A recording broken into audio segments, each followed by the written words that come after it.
Hello, what's up guys? Today I'm going to show you how to use your mobile without using any application. If you're trying this, then you need to turn on your mobile data or Wi-Fi.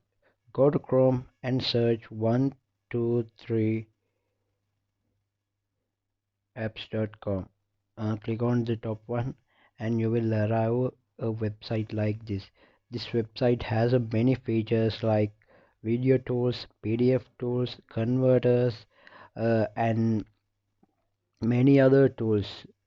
This is a very useful app for anyone. I will check one tool for example.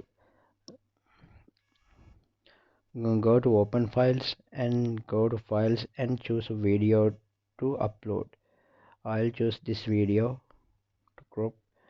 Okay, now you can crop your video. This is a cropping tool and you can do any kind of crop like this.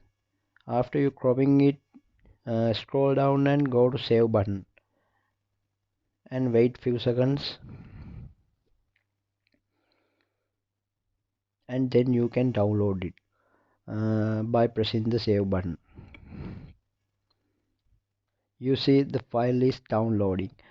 This is very useful app. I think you if you don't know about this app, you will subscribe my channel. Thank you for watching and please don't forget to subscribe.